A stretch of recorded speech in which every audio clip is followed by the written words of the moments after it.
আজ আপনাদের সাথে একটা দারুণ রেসিপি শেয়ার করব। সেটা হলো লঙ্কার আচার। আমরা যে লঙ্কা রান্নাতে ইউজ করি সেই লঙ্কার আচার। এটা আমার মামুনির হাতে দারুণ লাগে খেতে। তো চলুন কিভাবে রান্না করলাম দেখে নেওয়া যাক। এখানে প্রায় 5 থেকে 600 মতন লঙ্কা রয়েছে, আর লঙ্কাগুলো দেখতেই পাচ্ছেন বেশ বড় বড় এবং মোটা। এগুলোকে ভালো করে পরিষ্কার করে ধুয়ে শুকিয়ে নিতে হবে, যাতে একটুও যাতে জল না থাকে। তারপর এগুলোকে এরকম ছোট ছোট করে কেটে নিতে হবে।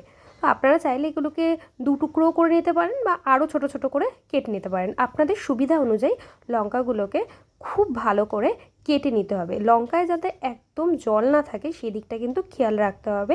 আর লঙ্কায় জল থাকলে কিন্তু আচারটা পচে যাবে। তো এটার জন্য একটা মশলা বানাতে হবে।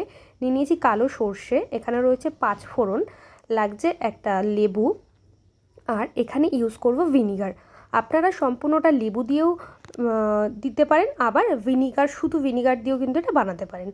আমরা যে শুকনো মশলাগুলো নিয়েছি সেগুলো একটু ড্রাই রোস্ট করে নেব, যাতে এটাকে গুঁড়ো করতে খুব সুবিধা হয়। শুকনো খোলাতে এটাকে ওই 2 থেকে 3 মিনিটের মতন বেশ ভালো করে এটাকে ভেজে নেব, কিন্তু যাতে আমার খেয়াল রাখতে হবে পুড়ে যাতে না যায়। এবার আমরা অন্যদিকে মশলাটা ঠান্ডা হওয়ার জন্য রেখে দিয়েছি, আর এখানে একটা তড়কা প্যানের মধ্যে বেশ কিছুটা সর্ষের তেল দিয়ে গরম করে নিচ্ছি। খুব গরম হবে না, সামান্য গরম হবে। এবার আমার মশলাটা ঠান্ডা হয়ে গেছে, মশলাটাকে একটা মিক্সিং জারে দিয়ে এটাকে ডাস্ট করে নেবো। সম্পূর্ণ ডাস্ট হবে না, একটু গোটা গোটাও যাতে থাকে সেই দিকটা কিন্তু খেয়াল রাখতে হবে, পুরোটা যাতে গুঁড়ো না হয়ে যায়। ঠিক এই রকমভাবে কিন্তু মশলাটাকে গুঁড়ো করে নিতে হবে। এবার আমি যে লঙ্কাগুলোকে কেটে নিয়েছিলাম সেই লঙ্কাগুলোর মধ্যে দিয়ে দিতে হবে পরিমাণ মতন নুন। তারপরে এখানে যে লেবুটা রেখেছিলাম সেই লেবুটা এখানে দিয়ে দিচ্ছি।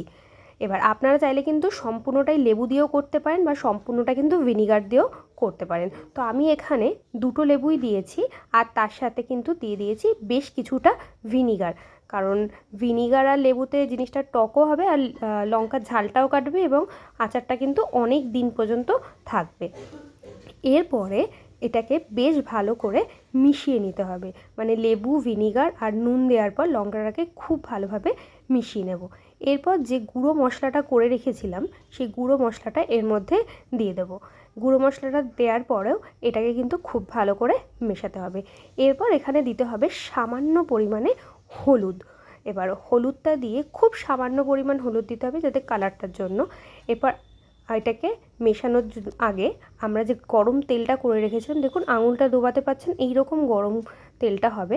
দিয়ে এবার এটাকে খুব ভালো করে মিক্স করতে হবে, মশলাগুলো যাতে লঙ্কার সাথে খুব ভালোভাবে মিশে যায়। ঠিক এরকমভাবে এটাকে ভালো করে মেশাতে হবে।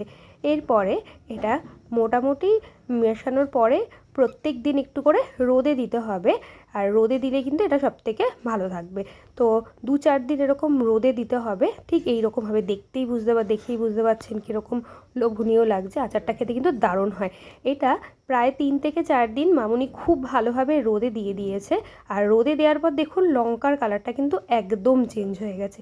এটা প্রায় 2-3 দিন 4 দিন পরে এরকমভাবে রোদে রেখে দেওয়া হয়েছে। এরপর এটাকে বয়ামে ভরা হবে, আর তেল যখনই শেষ হয়ে যাবে অল্প অল্প করে গরম তেল এটার মধ্যে দিয়ে আবার রোদে দেওয়া হবে।